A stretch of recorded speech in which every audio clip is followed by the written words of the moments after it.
Hello दोस्तों, आज के इस वीडियो में हम लोग देखने वाले हैं गोधूली हिंदी गद्यखंड और अध्याय 3। ठीक है, अध्याय 3 क्या कर रहा है, भारत से हम क्या सीखे। ठीक है, इसका जितना भी है ऑब्जेक्टिव क्वेश्चन है, यानी कि महत्वपूर्ण वस्तुनिष्ठ प्रश्न, सारा महत्वपूर्ण वस्तुनिष्ठ प्रश्न आज की इस वीडियो में हम लोग करने वाले हैं। ठीक है, तो अभी तक आप सभी वीडियो को लाइक नहीं किए हैं तो वीडियो को लाइक कर दीजिए, और चैनल को सब्सक्राइब नहीं किए हैं तो चैनल को सब्सक्राइब कर लीजिए। इससे पहले यदि आप सभी हिंदी का चैप्टर 1 और चैप्टर 2 का वीडियो नहीं देखे हैं तो प्लीज़ आप सभी जाके देख लीजिए, उसका लिंक डिस्क्रिप्शन बॉक्स में मिल जाएगा, वहाँ से आप सभी जाके देख लीजिएगा। ठीक है, तो यहाँ पे गद्यखंड से चैप्टर 3 से भी ऑब्जेक्टिव हम लोग करने वाले हैं। ठीक है, तो चलिए बिना हम कोई देरी किए हुए क्वेश्चन नंबर 1 की ओर बढ़ लेते हैं। ठीक है ना, तो यहाँ पे देखिए, तो क्वेश्चन नंबर 1 क्या कह रहा है।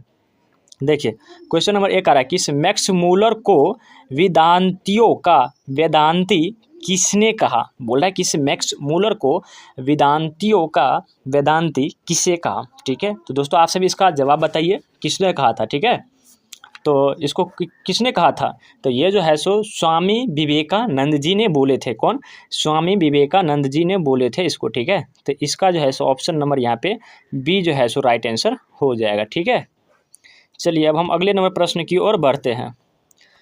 तो देखिए अगला नंबर प्रश्न क्या करा, अगला नंबर प्रश्न करा कि इस दारिश नामक सोने के सिक्के से भरा घड़ा किससे मिला था। क्या बोल रहा है, दारिश नामक सोने के सिक्के से भरा घड़ा किससे मिला था। काफ़ी इंपॉर्टेंट प्रश्न है, आप सभी इसको याद कर लीजिएगा। तो किससे मिला था, आप सभी को याद है, बताइए तो किससे मिला था।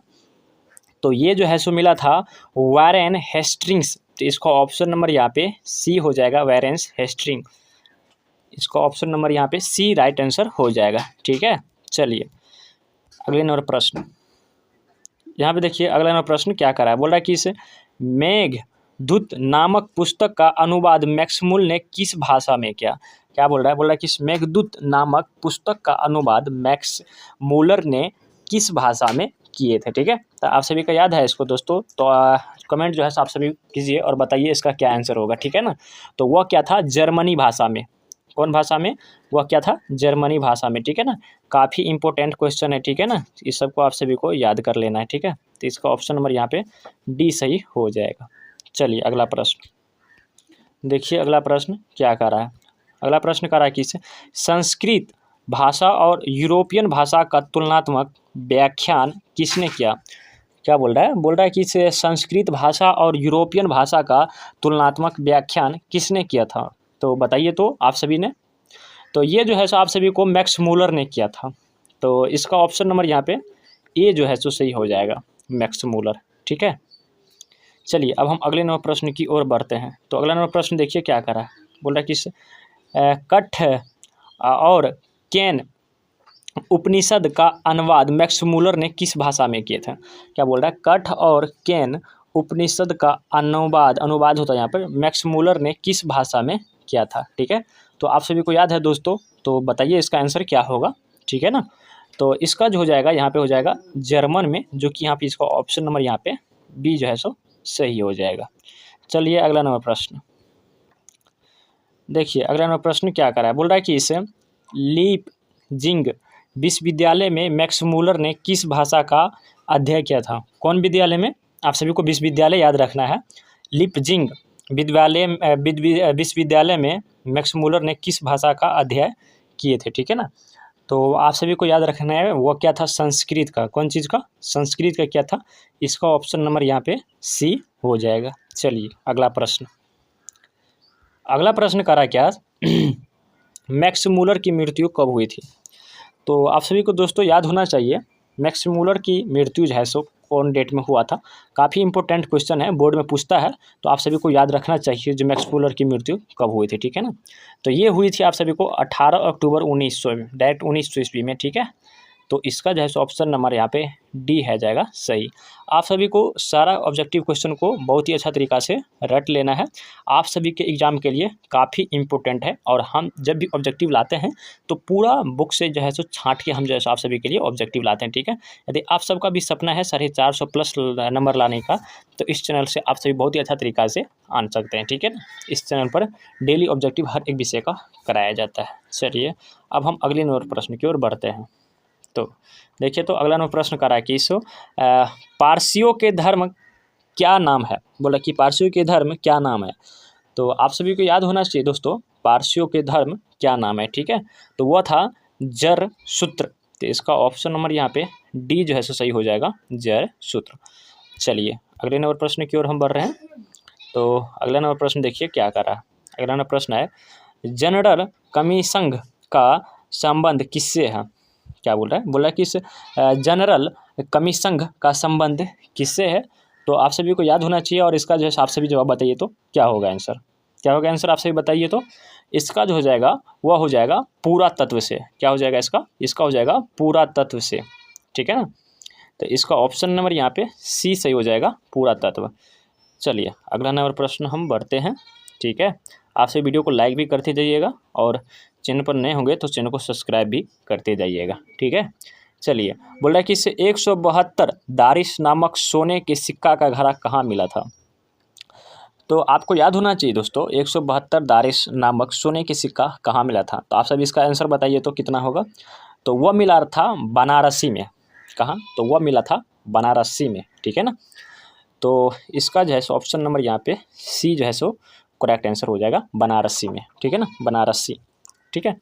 चलिए अब हम अगले नंबर प्रश्न की ओर हम बढ़ रहे हैं। तो अगला नंबर प्रश्न देखिए क्या करा है। अगला नंबर प्रश्न है कि इस महारानी विक्टोरिया ने नाइट की उपाधि प्रदान की। तो बोल रहा है कि इस महारानी विक्टोरिया ने नाइट की उपाधि प्रदान की थी। तो क्या प्रदान की थी, तो यानी कि वो जो है सो मैक्स मूलर को। कहाँ, तो वो जो है सो मैक्स मूलर का क्या था। तो इसका ऑप्शन नंबर यहाँ पे ए जो है सो राइट आंसर हो जाएगा, ठीक है।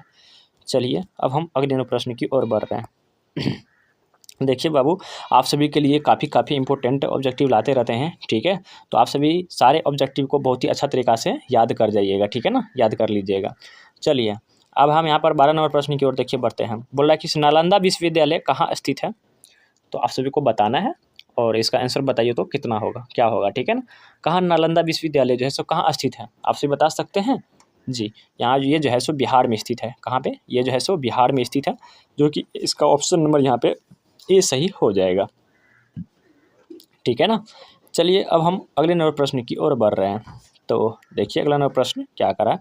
अगला प्रश्न बोल रहा है कि इससे निवंश, क्या बोल रहे हैं, नृवंश विद्या संबंधित किससे है। बोल रहा है किससे, नृवंश विद्या जो है सो इसका संबंध किससे है। तो दोस्तों आप सभी को याद होना चाहिए, और इसका आंसर क्या होगा आप सभी बताइए। तो ये काफ़ी भी यही ऑब्जेक्टिव है, ठीक है ना, वेरी इंपॉर्टेंट ऑब्जेक्टिव है। तो आप सभी बताइए तो ये हो जाएगा मानव विज्ञान से।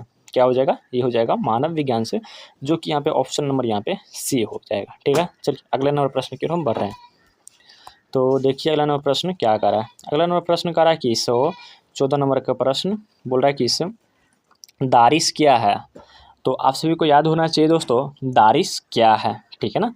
तो दारिश जो है एक सोने के प्राचीन कालीन सिक्का था। क्या था, दारिश जो है ये काफ़ी भी ये ऑब्जेक्टिव है। दारिश क्या था, ये था सोने की प्राचीन कालीन सिक्का। तो इसका ऑप्शन नंबर यहाँ पर दोस्तों बी जो है सो करेक्ट आंसर हो जाएगा, ठीक है।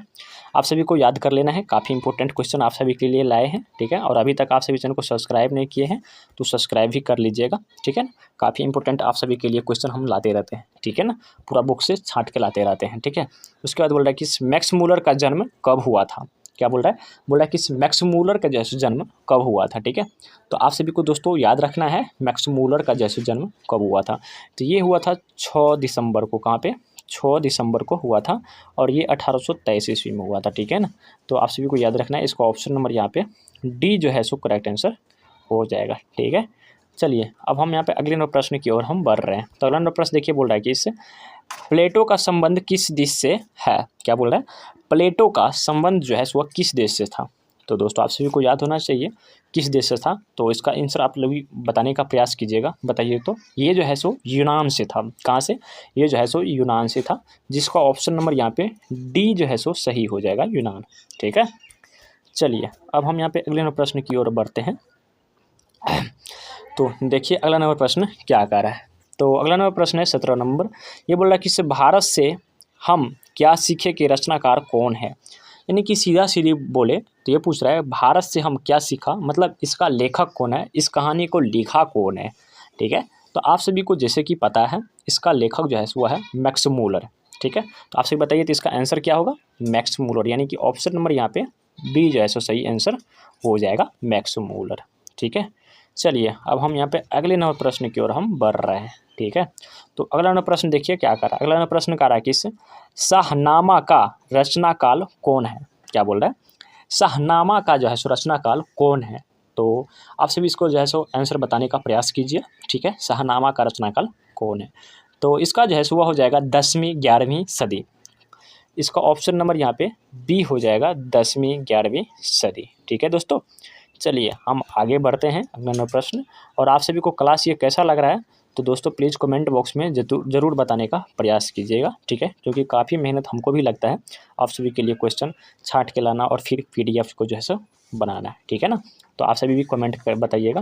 और आप सभी को किस टॉपिक पर यानी कि कौन विषय पर जल्दी जो है आप सभी को मतलब जो है सो ऑब्जेक्टिव चाहिए बताइएगा। ठीक है, उस टॉपिक को कवर हम जल्दी करना चाहेंगे। ठीक है ना, चलिए 19 नंबर क्वेश्चन देखिए क्या करा। बोला कि संस्कृत का अगेन शब्द लैटिन में किस रूप में मिलता है। क्या बोल रहा है, संस्कृत का अगेन शब्द है वो लैटिन में किस रूप से मिलता है। तो दोस्तों आप सभी को याद होना चाहिए वो है जैसे ये किस भाषा से मिलता है। ये मिलता है अगेंस्ट, कौन से, या अगेंस्ट से मिलता है। इसका ऑप्शन नंबर यहाँ पे सी हो जाएगा। ठीक है ना, अगेंस्ट, इसका ऑप्शन नंबर यहाँ पे सी हो जाएगा। ठीक है, चलिए अगले नंबर प्रश्न की ओर हम बढ़ रहे हैं। तो अगला नंबर प्रश्न है 20 नंबर। ये बोल रहा है कि 20 नंबर हरकस थे क्या, हरकस क्या थे। तो दोस्तों आप सभी को याद होना चाहिए, बताइए तो इसका आंसर क्या होगा, हरकस क्या थे।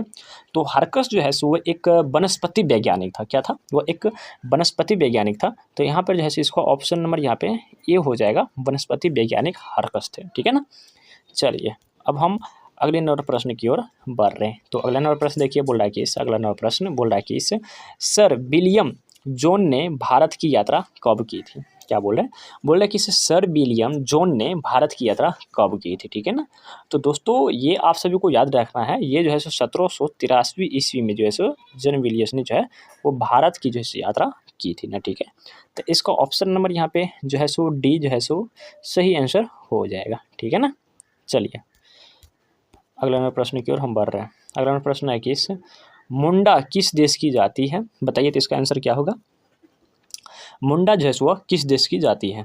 ठीक है, बता दिए, ये जो है सो भारत का है। इसको ऑप्शन नंबर यहाँ पे डी सही हो जाएगा, भारत का। ठीक है, चलिए अब हम 23 नंबर की ओर बढ़ रहे हैं। 23 नंबर देखिए क्या कर रहा है। तो 23 नंबर यहाँ पे बोल रहा है क्या, 23 नंबर बोल रहा है कि भारत से हम क्या सीखे पाठ में नए सिकंदर विशेषण किसके लिए प्रयुक्त हुआ। बोला कि इसे भारत से हम क्या सीखें, पाठ में नए सिकंदर विशेषण किससे जो है किसके लिए जो है प्रयुक्त हुआ था। तो बताइए तो इसका आंसर क्या होगा दोस्तों, आप ही सभी समय इसका आंसर पूछना चाहते हैं और बताइए तो क्या होगा। तो ये हुआ था युवा अंग्रेजन अधिकारियों के लिए। क्या हुआ था, युवा अंग्रेजन अधिकारियों के लिए। तो इसको ऑप्शन नंबर यहाँ पे सी जो है तो सही हो जाएगा। ठीक है ना, चलिए हम अगले नंबर प्रश्न की ओर हम बढ़ रहे हैं। तो अगला नंबर प्रश्न देखिए क्या कर रहा है, 24 नंबर। 24 नंबर प्रश्न कर रहा है कि भारत कहाँ बसता है। भारत जो है सो कहाँ बसता है, तो आप सभी बता सकते हैं, बताइए तो। भारत जो है सो गांव में बसता है। ठीक है, तो इसको ऑप्शन नंबर यहाँ पे डी सही हो जाएगा, गांव में बसता है भारत। ठीक है, चलिए अगला नंबर प्रश्न देखिए। अगला नंबर प्रश्न है कि मैक्स मूलर का जन्म कहाँ हुआ था। दोस्तों आप सभी बताने का प्रयास कीजिए, मैक्स मूलर का जन्म कहाँ हुआ था, बताइए तो। मैक्स मूलर का जन्म जो है वो हुआ डेसाउ जर्मनी। कहाँ, डेसाउ जर्मनी में। तो इसका ऑप्शन नंबर यहाँ पे बी जो है सो सही हो जाएगा, डेसाउ जर्मनी। ठीक है, अगले नंबर प्रश्न की ओर हम बढ़ रहे हैं। अगला नंबर प्रश्न देखिए क्या कर रहा है, बोल रहा है कि वॉरेन हेस्टिंग्स था। क्या बोल रहा है, बोल रहा है कि वॉरेन हेस्टिंग्स था। तो क्या था दोस्तों, आप सभी को याद होना चाहिए और बताइए तो क्या था। वह एक भारत का गवर्नर जनरल था। क्या था, वह एक भारत का गवर्नर जनरल था। तो इसका ऑप्शन नंबर यहाँ पे ए जो है सो सही हो जाएगा। ठीक है ना, चलिए देखिए अगला प्रश्न। अगला प्रश्न है कि मैक्स मूलर के पिता का क्या नाम था। तो बताइए तो, मैक्स मूलर का पिता का क्या नाम था, बताइए आप सभी कमेंट कीजिए तो। मैक्स मूलर का पिता का क्या नाम था। तो मैक्स मूलर का पिता का नाम था विलहेम्स मूलर। क्या, विलहेम्स मूलर। तो इसका ऑप्शन नंबर यहाँ पे ए जो है सो सही हो जाएगा। ठीक है, चलिए अब हम यहाँ पे अगले नंबर प्रश्न की ओर हम बढ़ते हैं। तो अगला नंबर प्रश्न है कि इस प्रत्यन मानव का अर्थ है, क्या बोला है कि इस प्रत्यन मानव का अर्थ है, बताइए तो इसका आंसर क्या होगा, प्राचीन मानव। इसका ऑप्शन नंबर यहाँ पे सी हो जाएगा, प्राचीन मानव। चलिए अगला नंबर प्रश्न की ओर बढ़ रहे हैं। अगला नंबर प्रश्न है कि किसे वाराणसी के पास सोने का सिक्का से भरा एक घड़ा मिला था, बोल रहा है किसे वाराणसी के पास जो है सो सोने का एक घड़ा मिला था, सिक्के से भरा हुआ था घड़ा और मिला था। तो बताइए तो, इससे पहले हम बता भी दिए हैं, तो बताइए तो किससे मिला था, आप सभी कमेंट में बताइए, बता दिए। इसका जो है यहाँ पे ये हो जाएगा वारेन हेस्टिंग। तो इसका ऑप्शन नंबर यहाँ पे ए जो है सो सही हो जाएगा दोस्तों, ठीक है ना। चलिए अब यहीं पर हम लास्ट नंबर क्वेश्चन की ओर बढ़ रहे हैं, जो कि यहाँ पे 30 नंबर मेरा लास्ट क्वेश्चन होगा, ठीक है ना। देखिए क्या बोल रहा है किसके अध्ययन क्षेत्र में भारत के कारण नवजीवन का संचार हो चुका है, क्या बोल रहा है, किसके अध्ययन क्षेत्र में भारत के कारण नवजीवन का संचार हो चुका है, बताइए तो, कोई बता सकते हैं, बताइए। ये हो जाएगा नीति कथा, कौन हो जाएगा, ये हो जाएगा नीति कथा। तो इसका ऑप्शन नंबर यहाँ पे बी सही हो जाएगा, नीति कथा, ठीक है। तो दोस्तों यहाँ पे हम चैप्टर 3 से टोटल जो है सो 30 ऑब्जेक्टिव क्वेश्चन लाए थे, जो कि आप सभी के एग्ज़ाम के लिए काफ़ी इंपॉर्टेंट था। और हम सारे बुक से जैसे ऑब्जेक्टिव छांट के उसके बाद हम PDF बनाते हैं, ठीक है ना। तो काफ़ी इंपॉर्टेंट क्वेश्चन था आप सभी के लिए, जो 2026 में एग्ज़ाम देंगे उस सब के लिए वेरी इंपॉर्टेंट क्वेश्चन था, जो भी स्टूडेंट देने वाले हैं, ठीक है। और अभी तक बहुत सारे ऐसे स्टूडेंट हैं जो वीडियो देख लेते हैं, ठीक है, और वीडियो को लाइक नहीं करते हैं, और चैनल पर आते हैं सब्सक्राइब नहीं करते हैं। तो ये ऐसा नहीं चलेगा, ठीक है ना। आप सभी चैनल को सब्सक्राइब कर लीजिए। इससे देखिए फ़ायदा ये होने वाला है कि जब भी हम वीडियो अपलोड करेंगे ना, तो इसका नोटिफिकेशन आपके पास पहुँच जाएगा, ठीक है। तो इससे ये होगा, जब भी हम वीडियो अपलोड करेंगे तो आप सभी तुरंत उस क्लास को जो है बहुत ही अच्छा तरीका से कवर कर लीजिएगा। तो जैसे ही आपका क्लास जो है सो कवर हो जाएगा, मतलब बेहतरीन तरीका से कवर हो जाएगा, तो आपका तैयारी भी बहुत अच्छा तरीका से हो जाएगा, ठीक है ना। तो आप सभी 2026 में जो है सो बहुत ही अच्छा तरीका से फोड़ सकते हैं, ठीक है ना। यानी कि उम्मीद मानिए, अगर सारा क्लास मेरा देख लेते हैं, ऑब्जेक्टिव का सारा क्लास, तो ऑब्जेक्टिव में आप सभी को एग्जाम हॉल में जाने के बाद आप सभी को इधर उधर देखने की जरूरत नहीं पड़ेगी, ठीक है ना। हम यहाँ पे गारंटी के साथ ही कह सकते हैं, ठीक है। हाँ यही है, आप सभी क्लास को क्या करते हैं, मान के चलिए चैप्टर 1 किए, ठीक है, चैप्टर 2 छोड़ दिए और चैप्टर 3 फिर आगे, तो फिर यहाँ पे दूसरा वाला जब जाइएगा नहीं मिलेगा तो कहिएगा सर दूसरा वाला मिला कहाँ, तो भाई दूसरा वाला आप मैंने क्लास कीजिएगा तब तो फिर दूसरा से ऑब्जेक्टिव आ जाएगा। तो यहाँ पे टोटल सारा सब्जेक्ट से ना ऑब्जेक्टिव पूछता है, और सारा सब चैप्टर से ना ऑब्जेक्टिव पूछता है, ठीक है। इसी कारण सारा चैप्टर को जो है आप सभी बहुत ही अच्छा तरीका से तैयारी कर लीजिए, कमांड कर लीजिए बहुत ही अच्छा तरीका से, और एग्जाम हॉल में जाने के बाद 4 का आइए, ठीक है, मेरा वादा है। ऐसा अगर आप सभी करते हैं तो ज़रूर करके आइएगा, ठीक है। फिर मिलते हैं अगले वीडियो में। Thank you so much.